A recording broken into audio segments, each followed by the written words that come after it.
Dear friends, आप देख रहे हैं सेट नंबर 3 आपका हिंदी कोर का। इससे पहले सेट नंबर 1 और 2 मैं सॉल्व करा चुका हूँ। 3 आप देख रहे हैं। इसके बाद में 4 और 5 जो है मैं सॉल्व करवा दूंगा, तो चिंता करने की ज़रूरत नहीं है, सारे सॉल्व करवा रहा हूँ। सभी विषय सॉल्व कर दिए गए हैं।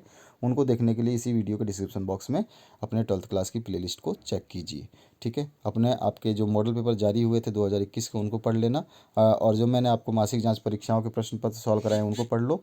और इसके अलावा जो ये सेट्स जारी किए गए हैं इनको पढ़ लो, आपका बहुत अच्छा पेपर हो जाएगा। तो यहाँ पे पहले आपको ये चीज़ है जो पढ़नी है और इसके आधार पर दिए गए प्रश्नों के उत्तर देने हैं। जैसा कि आपको यहाँ पे लिखा हुआ है, ध्यानपूर्वक पढ़ करके गद्यांश पद्यांश को 1 से 4 प्रश्नों के सही विकल्प आपको चूज़ करने हैं। तो ये आपके पास होगा, नहीं है तो पीडीएफ लिंक डिस्क्रिप्शन बॉक्स में मिलेगी, वहाँ से आप डाउनलोड करना। प्लेलिस्ट के नीचे आपको इसकी पीडीएफ लिंक भी मिल जाएगी। पहला नंबर क्वेश्चन पूछा गया है, कवि लगातार क्या नहीं चाहता? तो वो चीर सुख दुख दोनों नहीं चाहता। सी ऑप्शन करेक्ट हो जाएगा।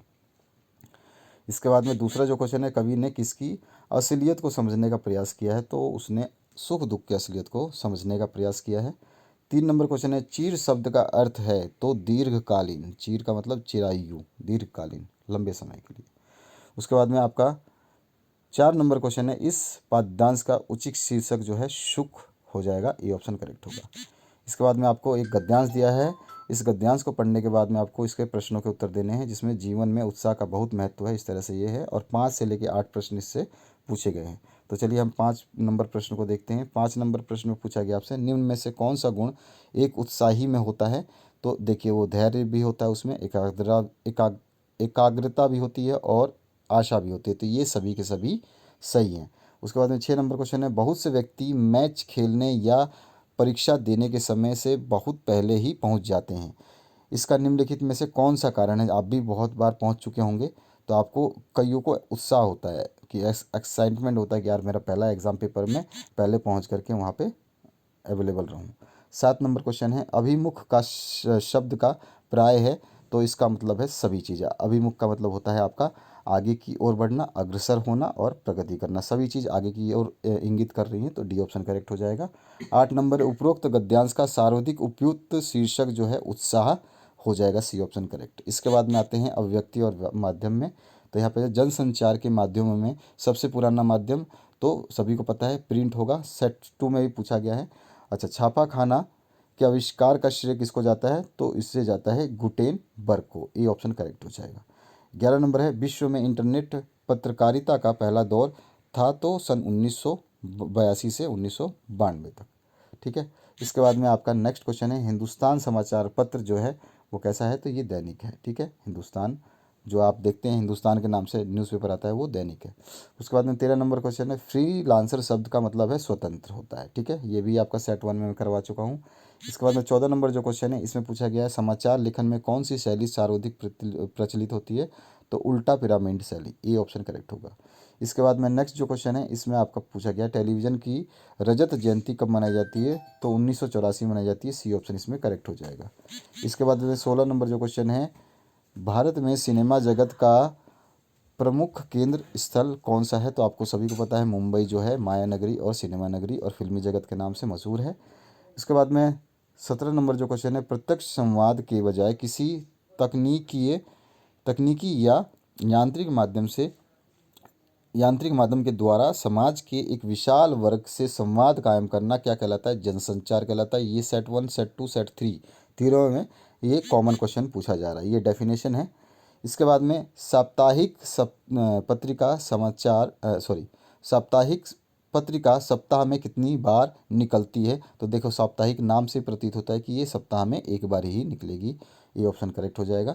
पाठ्य पुस्तक से आपको 19 से 22 तक के प्रश्नों के उत्तर देने हैं। यहाँ पर एक कविता दी गई है, देखिए बच्चे प्रत्याशा में होंगे, चिड़ियों वाला जो है। और यहाँ पर जो है जिन दिन जल्दी जल्दी ढलता है उससे आपकी बात कराई जाएगी, यानी कि उसके प्रश्न हम देखेंगे। इस काव्यांश में कवि कौन है? तो गजानन माधव यानी कि मुक्तिबोध हैं। उसके बाद में दिन जल्दी जल्दी ढलता है में कौन सा अलंकार है? तो इसमें पुनरुक्ति प्रकाश अलंकार है। ठीक है। उसके बाद में आपका 21 नंबर है, चिड़ियों के परों में चंचलता किस कारण आ जाती है?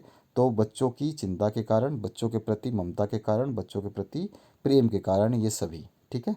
इसके बाद में 22 नंबर है, कौन सा प्रश्न कवि के पैरों को शिथिल कर देता है?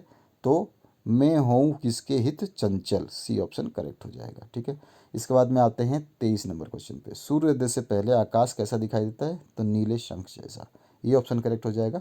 24 नंबर जो क्वेश्चन है इसमें पूछा गया कवि मुक्तिबोध किसको भुला देने की बात करते हैं, तो प्रिय को। ठीक है, 25 नंबर क्वेश्चन है पर्दे पर वक्त की कीमत कहकर कौन कार्यक्रम समाप्त करता है, तो कार्यक्रम संचालक।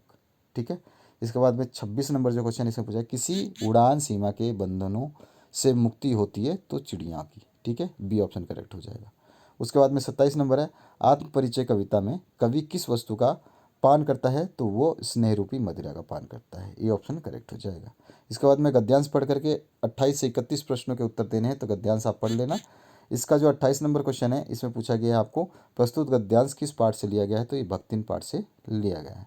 याद रहे जितने भी मैंने आपको सेट्स करवाए हैं उनको कर लेना, मासिक जांच परीक्षाओं के प्रश्न पत्र कर लेना, और 2021 के आपके दो सेट निकले थे उनको जरूर कर लेना, उन सेट्स को करना मत भूलना। ठीक है, उसमें बहुत MCQ है जो इंपॉर्टेंट रहेंगे आपके लिए। 29 नंबर जो क्वेश्चन है भक्तिन के पिता के मरणाप्रांत या मरण तक रोग का समाचार उसकी सौतेली माँ ने कब भेजा, तो पिता की मृत्यु के काफ़ी दिन बाद में, तो बी ऑप्शन करेक्ट हो जाएगा। 30 नंबर क्वेश्चन है भक्तिन की सास ने उसे क्या कहकर मायके भेजा, तो बहुत दिनों से पिता के घर नहीं गई और वह जाकर पिता को देखावे, दोनों चीज़ कहा था उसने, तो ए और बी दोनों हो जाएगा करेक्ट, सी ऑप्शन करेक्ट हो जाएगा। 31 नंबर जो क्वेश्चन है अप्रत्याशित शब्द का पर्यायवाची आपको बताना है, तो अप्रत्याशित मतलब असंभावित, अचानक या फिर आकस्मिक, तीनों चीज़ें एक ही हैं, तो ये सभी हो जाएगा। इसके बाद में ध्यान रखना आपको कि ये सारे के सारे याद रखना है। 32 नंबर भगत जी बाजार से क्या खरीदते थे, तो जीरा और नमक खरीदते थे, सी ऑप्शन करेक्ट हो जाएगा। उसके बाद में 33 नंबर जो क्वेश्चन है भक्तिन को किसके ताने सुनने पड़ते थे, तो सास के ताने वो सुनने पड़ते थे।